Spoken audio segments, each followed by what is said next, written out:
really exciting to show you, and I think it's now safe to say because it is officially up on a public website. Scroll down. Yay! There I am. I will be guesting at MomoCon next year, and I'm very excited to meet several of these guests. How awesome is that? It's my second official guesting appearance and the largest con. So if you are going to be in the area or going to be at the con, make sure to drop by and say hi. It is Thursday, and it took me a couple of days to get this trim stitched on. I needed to stitch it down the middle because these sequins were floppy, and I stitched it along both sides because this is apparently extremely fragile trim. So I've got that on, got that on, got that on, and I got that one on, and I'm leaving these long because I don't know if I want to just extend them all the way to the top.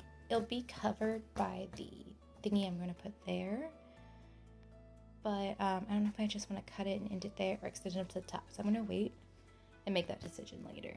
So now I need to go back to my reference art and see if there's anything else that I missed before I can finish this corset up. So I had to add a couple little extra sequence sections. I'm going to go through and seal up some of the ends of this cording, and then definitely seal up this trim. I'm hoping this will keep it from fraying, so I'm just going to take some fabric glue, pour it to the lid here, and then I have a straight pin. I'm just going to dip that in the glue and then find my edges, which is one right here. I'm going to try and just smooth that down. Hopefully this will keep it from fraying. Now that I have glued the ends of my cording and my trim, I'm going to go ahead and attempt to put on some of these gems. I have these left over from when I made Neo Queen Serenity, but I just bought them off Amazon. So I'm going to try and finish out this design with these gems. And I'm going to use gem tack to do it, even though I know this is very hated amongst the costume community, but I have it on hand, so hopefully it won't be a problem. So I'm officially calling the decoration of the corset mostly complete. So I'm going to move forward with finishing the boning channels, the boning, and the lining. So you can buy pre-cut, pre-sewn boning channels, but I like to do the lazy way, I guess. I just purchased some Simplicity cotton twill tape. It's very tightly woven, very durable. I recommend the Simplicity brand. I bought another brand and it was not as stiff as this. And all I do is measure and cut it to where I'm going to put my boning channels. And then I stitch along both sides and make a pocket, and that is where the boning goes.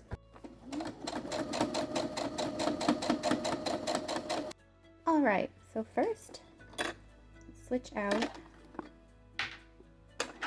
my foot to a zipper foot, which is apparently really hard to do one-handed.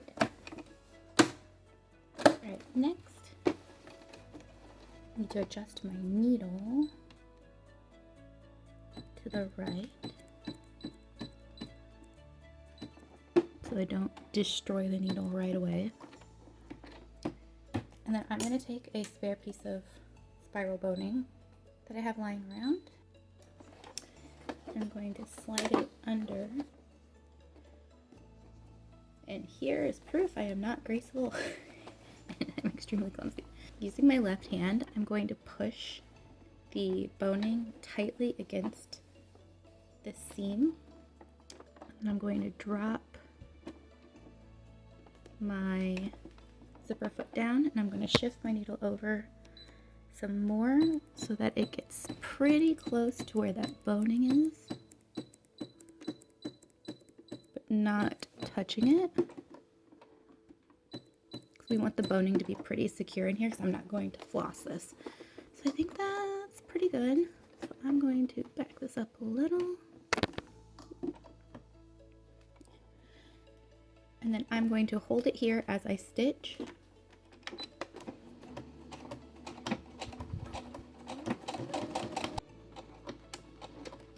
And if you could see, I'm going to readjust as we go, press it down. If you can see, I'm using the right side of my zipper foot to press against the boning channel, and I use that as my guide.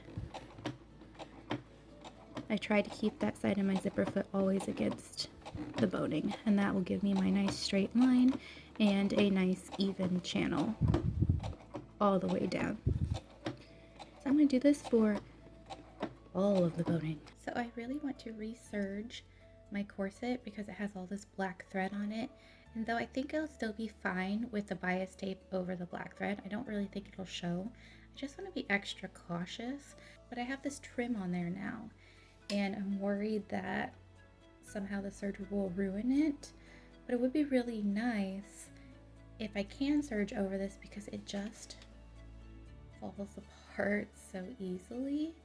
So I'm going to test it.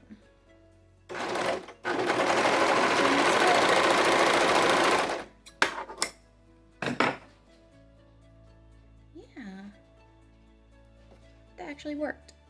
So now I'm going to do the corset.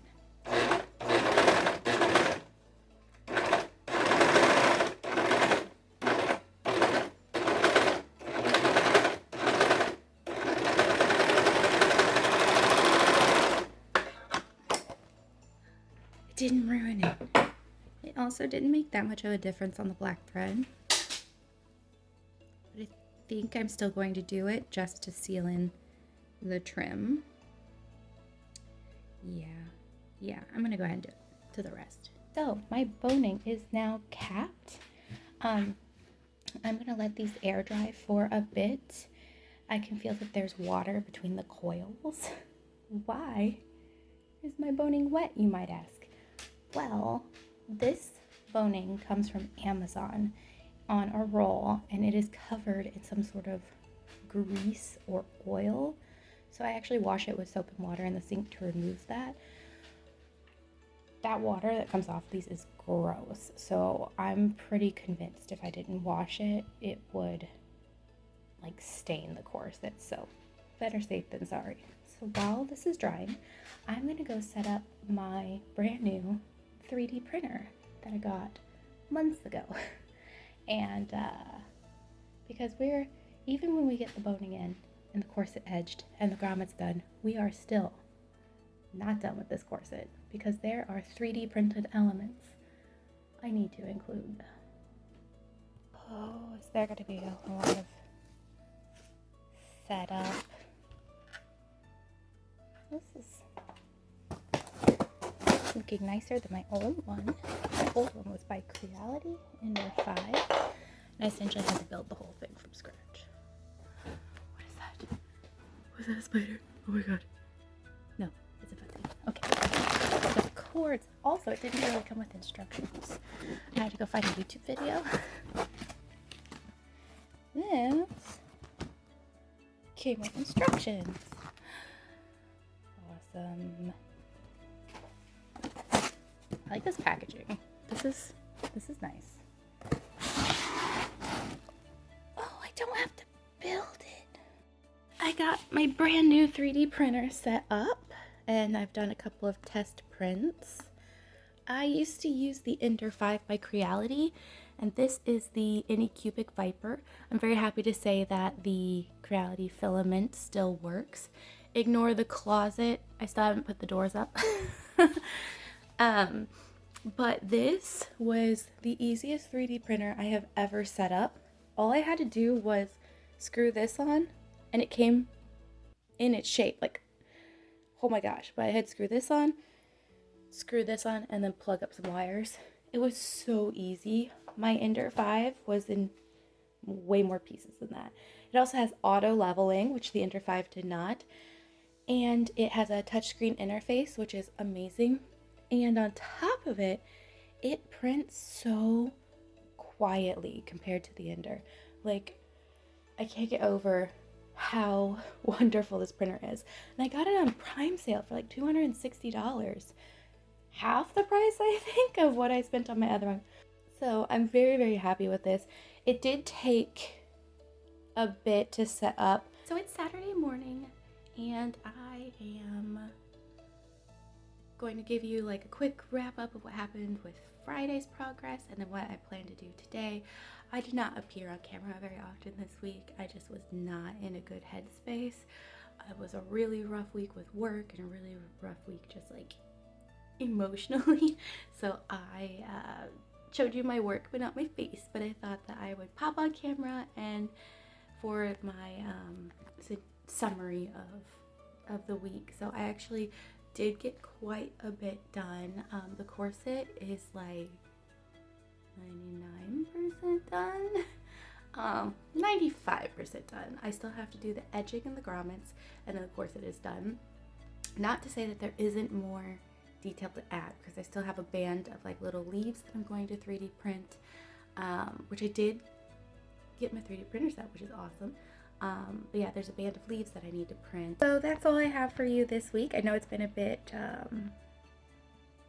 odd, a bit like not so informative or whatever, but I believe I have already made my announcement in my updates for MomoCon, and I will be making some 3D printed cosplay items there. So if that's something you're interested in, come see me and come see what I'm going to have at my booth. So yeah, that's all I have for you this week. Hopefully next week I'll be in a better headspace. I'm already feeling better emotionally, mentally, so I probably will be.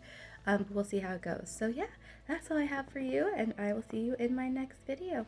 Bye!